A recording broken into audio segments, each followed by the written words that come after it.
Hello there, and welcome to what if the Rebel Alliance never went to Scarif. The meeting in the Rebel War Room had been ended in silence. Jyn Erso's passionate plea for a mission to steal the Death Star plans from Scarif had been rejected by the Alliance Council. They were afraid, cautious, divided, but unlike in the original timeline, Admiral Radis did not disobey orders. Instead, he did something far more calculated. He returned to his ship and began preparation for something much larger than a rogue operation. If the Alliance wouldn't act now, then it had to be ready for what came next. Rogue One still formed. Cassian Andor, Bodhi Rook, K2SO, Chirrut Imwe, Base Malbus, and Jyn Erso quietly departed from Yavin 4 in a stolen Imperial ship, but this time they weren't expecting backup. The gates over Scarif would never close. The fleet wouldn't come. That wasn't the plan. Instead, Admiral Radis leaked intelligence about the Imperial complacency on Scarif, noting that High Command was focused elsewhere. The Death Star was still undergoing internal calibration tests. Tarkin was overseeing operations at Eru, and Krennic had fallen from favor after Jedha's destruction. Scarif's defenses were present, but not alert, so Rogue One made it through. They reached the surface, they infiltrated the tower. K2SO held the line, Bodhi transmitted to the ship, Chirrut and Base cleared the path, Cassian and Jyn reached the vault. Only this time, they made it back. Thanks to Bodhi's flying, Jyn and Cassian weren't stranded. The moment the plans were retrieved, the team sprinted back to their shuttle, under heavy fire.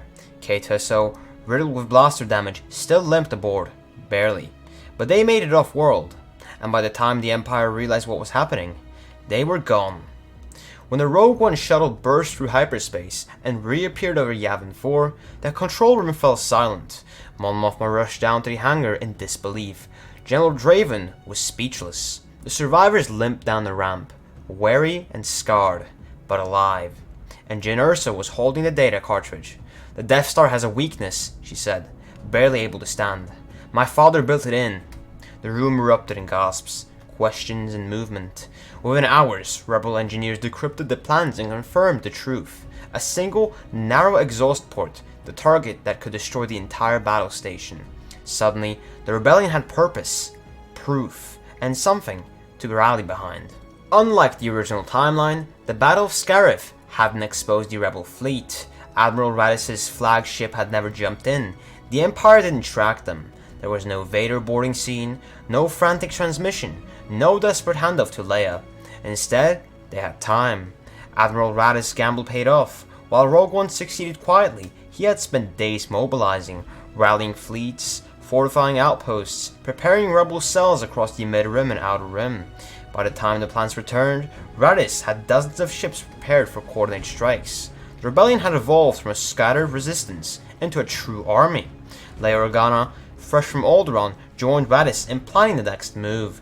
Bail Organa, still alive, coordinated diplomacy from Sandrilla. The Buffins sent word. Even Saw Gerrera's remaining partisans began to unify behind the common cause. Now that the Death Star's true nature had been confirmed, the Alliance had one chance. The Empire didn't stay still. Though Scarif's breach was covered up intentionally by Tarkin, who wanted no record of his failure, he moved the Death Star toward the test target regardless, Dantooine, the planet the rebels had once used as a decoy base. Without knowing the plans had been stolen, the Empire simply wanted to send a message. Dantooine was obliterated, millions of lives lost. Systems nearby were cowed into silence. But this time, the rebellion didn't retreat. This time, they struck back. The rebellion had time to study the schematics. Instead of a rushed, last-ditch attack like in A New Hope, they planned the assault in detail. Multiple wings of fighters were assigned to different entry vectors. General Jan Dodonna coordinated with Radis personally. Leia and Jyn worked side by side to coordinate resistance on targeted Imperial worlds to distract High Command. And for the first time, Luke Skywalker was not their only hope. Instead of being hastily pulled into the conflict, Luke was trained, not just by Obi-Wan, but briefly by Yoda and even Ahsoka, who surfaced from the shadows once word spread of a true Jedi son alive and willing to fight. When the Rebel fleet found the Death Star above the outer system of Malastare, they were ready. The Death Star fired, destroying a Mon Calamari outpost on a nearby moon, but not before the fighters launched. X-Wings, Y-Wings, B-Wings, a coordinated, multi-pronged attack. Luke flew with Red Squadron, Wedge was at his side, Jyn and Cassian commanded a small recon wing that provided critical comms updates throughout the battle. The trench run still happened, but this time, it wasn't just Luke. It was Luke, Wedge, and Jyn, all lined up, each attempting a shot at the same time.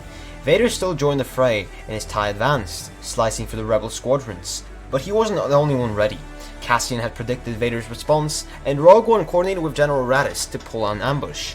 Just before Vader could fire on Luke, boom! A wing of Y-Wings dropped proton bombs on his flanks. His TIE spiraled out of control and crashed into the surface. He survived, barely, but it was too late. Luke lined up the shot. The Force was with him. He fired. Direct hit. The Death Star erupted in a fireball, visible from orbit. The Empire was stunned. The Rebellion had won. With the Death Star destroyed and the plans still intact, the Rebel Alliance had not only survived, it had grown. Rebellions were rising across systems. Jyn Erso, once a fugitive, now stood as one of its most vital leaders. Cassian became a general. Bodhi Rook was honored for his service. Chirrut and Baze returned to Jedha to rebuild what little could be saved. K2SO, patched and modified, was awarded the Rebellion's highest medal, which he proudly insisted was logically meaningless but acceptable. Luke Skywalker, no longer a last-minute savior, was seen as the next generation of Jedi, a beacon of hope. He began training not in secrecy, but openly, guided by Obi-Wan and joined eventually by others like Ahsoka. A new Jedi Order began its earliest steps alongside the rebel military. Vader, disgraced and defeated, returned to the Emperor, who seethed in rage, but the tide had turned. More systems defected, the Imperial fleet became stretched thin, and whispers began to grow, not of fear, but of freedom. If Admiral Raddus had disobeyed orders and gone to Scarif, Rogue One would have succeeded, but at the cost of their lives. The plans would have been scattered in chaos, the fleet would have been exposed, the rebellion would have survived, barely.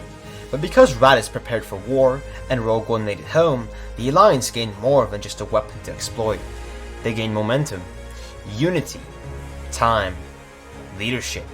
They didn't win in desperation, they won with purpose, and the galaxy would never be the same.